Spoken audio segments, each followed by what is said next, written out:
का कोई स्टेटमेंट कहीं आया?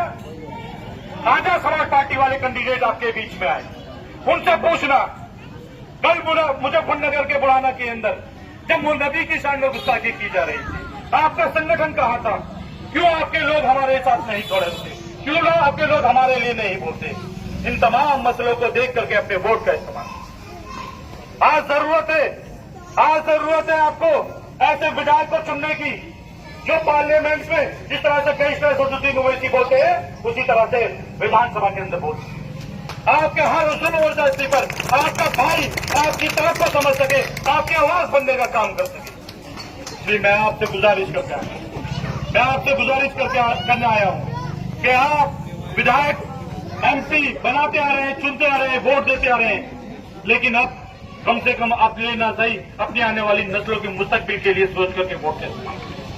आप जब वोट डालने जाए तो आप देखें कि कौन किस पार्टी से ताल्लुक रखता है। आपकी सड़क से लेकर सांसद तक आपकी आवाज बनने का काम कौन करता है? आपको कैसे विधायक होना चाहिए? क्या आपका विधायक अब तक जिस तरह के आप लोग चुनते हैं इसी तरह का होना चाहिए, या आपका विधायक बैरिस्टर असदुद्दीन ओवैसी की तरह जिस तरह से वो पार्लियामेंट में डालते हैं उसी तरह से विधानसभा में डालने वाला फैसला आपको करना है। वक्त का तकाजा है। मैं सिर्फ आपसे ये गुजारिश करता हूं, ये रिक्वेस्ट करता हूं कि आपने बारी बारी सबको मौका दिया। ये 2.5 साल का चुनाव है। इस चुनाव में न किसी की सरकार बनेगी न बिगड़ेगी। इस चुनाव से न कोई आएगा न कोई जाएगा।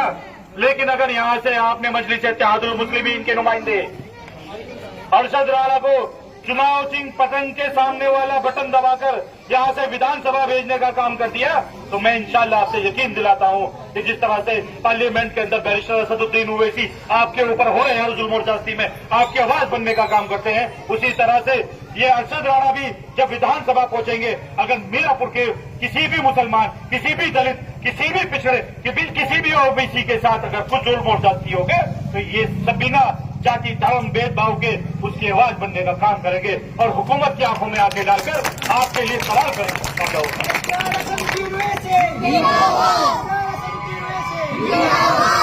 मैं अपने बुजुर्गों से, अपने नौजवान साथियों से मैं गुजारिश करता हूं कि 2.5 साल का चुनाव है, न कि आपकी वोट से किसी की सरकार बनेगी न कि बिगड़ेगी। इसलिए एक मौका अपने भाई, अपने क्षेत्र के नेता को भी दे, अपने बेटे को भी दे करके देखें, अपने उस नेता को भी दे करके देखें जो आपको जानता नहीं है, लेकिन अगर आप खुदा न खास्ता कुछ मामलात आपके साथ में पेश आ जाए, मीरापुर विधानसभा के किसी भी व्यक्ति के साथ में कोई तकलीफ हो जाए, तो वो आपकी आवाज पार्लियामेंट में उठाने का काम करता है, उस आदमी के हाथों को मजबूत करने का काम करेंगे इंशाअल्लाह ताला। क्या इस बार मीरापुर की फिजाओं में पतंग उड़ेगी? हमारा चुनाव निशान क्या है? क्या है? हमारा नेता कौन?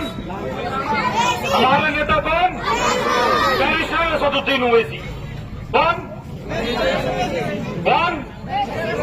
हमारी पार्टी कौन सी? मजलिस इत्तेहादुल मुस्लिमीन।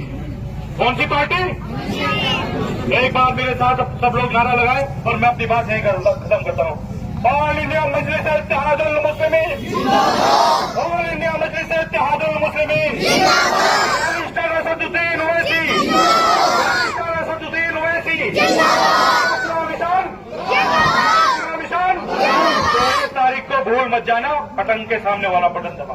बहुत बहुत शुक्रिया। अस्सलाम वालेकुम रहमतुल्लाह। अभी सदर मोहतरम आपसे गुफ्तगू कर रहे थे, इसके बाद में आपका वक्त न लेते हुए